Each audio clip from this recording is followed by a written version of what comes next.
একটা ২ ঘন্টার ভিডিও কি করে ৫ মিনিটের মধ্যে তোমাদের সামনে প্রেজেন্ট করা যায় সেটাই আজকে এই ভিডিওর মাধ্যমে বলবো। চলো তাহলে ভিডিওটা শুরু করে ফেলি। তার আগে লুকটা কেমন লাগছে অবশ্যই কিন্তু কমেন্ট বক্সে জানাতে ভুলো না। আজ আমি করব এই লুকটা রিক্রিয়েট, কারণ এটা এখন ইনস্টাগ্রামে খুব ট্রেন্ডিংয়ে চলছে। তাই আমি ভাবলাম চলো তাহলে ট্রাই করা যাক, দেখা যাক যে আমি কতটা করতে পারি। টিস্যুটা দিয়ে কিন্তু আমার ফেসটাকে ক্লিন করে নেবো। চলো ফেসটাকে তাহলে ক্লিন করা যাক।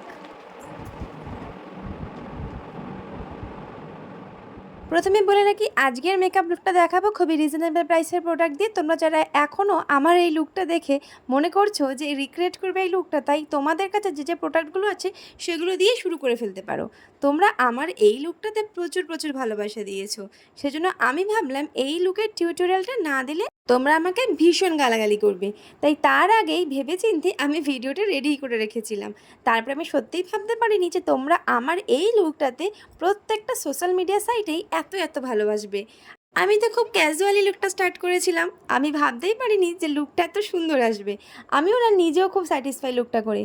তোমরা তো দেখলেই ফেসটা ক্লিন করে আমি অ্যালোভেরা জেলকে আজকে ময়েশ্চারাইজার হিসেবে অ্যাপ্লাই করেছি। তারপরে আমার কাছে যা যা প্রোডাক্ট ছিল এই মুহূর্তে হাতের সামনে, মেবলিনের সুপারস্টে ফাউন্ডেশন দিয়ে, তারপরে ফরএভার 52 কম্প্যাক্ট দিয়ে মেকআপটাকে সেট করে নিয়ে তারপরে আমি এখানে ইউজ করেছি মিস ক্লিয়ারের একটা ব্লাশার। আমার কাছে ছোট্ট এই আইশ্যাডো প্যালেটটা ছিল, তাই এটা দিয়েই আমি আই মেকআপটা আজকে করছি। যেহেতু আজকে লুকটা হবে খুবই নিউডের ওপরে, সেই জন্য কোনো কিছু এক্সট্রাভাবে আমি লাগাতে চাইছিলাম না। কারণ তখনকার দিনে সেলিব্রিটিরা কি হাইলাইটার লাগাতো আমার জানা নেই, কিন্তু আমি এখন একটু হালকা করে লাগিয়েই দিচ্ছি। জানি এতটা মেকআপ কিন্তু তখনকার নায়িকারা করতো না, ওনারা তো ন্যাচারাল বিউটি ছিল।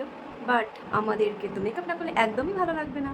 আর লিপস্টিকটা পরতে গিয়ে তো মনে হচ্ছিল যে কী লিপস্টিক পরবো, যেহেতু আমি কোনো জেল বেস লিপস্টিক ইউজ করি না, আমার ঠোঁটে খুব একটা ভালো লাগে না, আমি একটু ডার্ক শেডের লিপস্টিকই পরি। বাট তারপরেও মনে হলো আগেরকার সময় না ওরা একটু ডিফারেন্ট টাইপের লিপস্টিক পরতো, যেগুলো কোরাল রেড টাইপের এই টাইপের। তাই আমার কাছে একটা অরিফ্লেমের লিপস্টিক ছিল, বের করে দেখলাম ওটা একটু ড্রাই হয়ে গেছে, তাই ওটা দিয়ে কোনো রকমভাবে কাজ চালিয়ে দিলাম। তারপর মনে হলো এই লুকটার সাথে এই লিপস্টিকটা বেস যাবে। টিপটা কমপ্লিট হয়ে যাওয়ার পর সুইস বিউটির ফিক্সার দিয়ে সেট করে নিলাম। এখন হবে চোখ, দেখা যাক। আমি তো ক্লায়েন্টের করতে পারি, বাট নিজের কতটা করতে পারি সেটাই আজকে পরীক্ষা আমার। তারপর ব্লু হেভেনের কাজল প্রচণ্ড সরু, এটা দিয়ে করাই এখন ডিফিকাল্ট। দেখা যাক, ট্রাই করি। আমি নিজের চোখে জানতে এখন পারি না, এখন কি বলে তাহলে তুমি কি আর্টিস্ট বলে। নিজের চোখে এরকম টানা টানা আই করা খুব শক্ত। আর যদিও বা আরেকটু ইজি হতো আমার কাছে মেবলিন বা অন্য ব্র্যান্ডের যদি আইলাইনার থাকতো, যেহেতু আমি পার্লারে লুকটা রিক্রিয়েট করছিলাম আর হঠাৎ করে আমার মনে হয়েছিল আর হঠাৎ করে স্টার্ট করে দিয়েছি। তাই ওখানে আমার কোনো রকম মেকআপের প্রোডাক্টগুলো ছিল না, যেগুলো আমি মোটামুটি টুকটাক রাখি সেই জিনিসগুলোই ছিল। তাই সেগুলো দিয়ে আমি লুকটা করছিলাম। আমার হাতের সামনে যে মাস্কারাটা ছিল সেটাও একটু ড্রাই হয়ে গেছে, তাই এই হ্যাকটা কাজে লাগালাম। তোমাদের কাছে যদি মাস্কারা না থাকে তাহলে তোমরাও এই হ্যাকটা কাজে লাগাতে পারো। ইনস্ট্যান্ট কিন্তু ভীষণ ভালো একটা প্রোডাক্ট, ভীষণ ভালো হ্যাক, মেনলি ভীষণ ভালো হ্যাক। তো হেয়ারটা করার আগে মনে হচ্ছিল একটু ঢং করে নিই, তারপরে আমি চট করে ড্রেসটা চেঞ্জ করে নিয়েছি। এবার হেয়ারটা করার পালা। এবার তোমরা তো জানো এটা মিডল পার্ট করে একটু হেয়ারটা করতে হবে, পেছনটা পাম্প করতে হবে। তো এটা করার সময় যত প্রবলেম এসে আমার সামনে হাজির হয়েছিল, কারণ আমি না নিজের হেয়ার করতে খুব বিরক্ত বোধ করি। বার্ন হলে ঠিক আছে, বাট এই যে পাফ তার উপরে উইদাউট ক্রিম্পিং নিজের হেয়ার করা ভেরি ভেরি ডিফিকাল্ট। তো তবুও অধৈর্য না হয়ে গিয়ে একটু তো করেছি, বাট তবুও নিজের মন থেকে স্যাটিসফাই হতে পারছিলাম না, কারণ প্রচণ্ড ঘামে না আমার পাফটা শুধুই ঘেটে যাচ্ছিলো, শুধুই ফেটে যাচ্ছিলো। তাই নিজে একসময় বিরক্ত হয়ে ভাবলাম দূর আর করবোই না। অনেকবার ট্রাই করার পর ফাইনালি একটু তো মনের মতন হয়েছিল, বাট তবুও ফুল স্যাটিসফাই হয়েছে এটা একদমই বলতে পারবো না। হেয়ারটা নিয়ে না আমি একটু কনফিউজড ছিলাম, আমার ভালো লাগছিলো না খুব একটা হেয়ার। বাট এই যে হেয়ারের মধ্যে অনেক রকম সমস্যা ছিল, এইগুলো করতে হবে। কিন্তু গরমের মধ্যে ফ্যানটা চালিয়ে করছিলাম, আর ফ্যানের হাওয়ায় এগুলো উড়ে না নষ্ট হয়ে যাচ্ছিলো।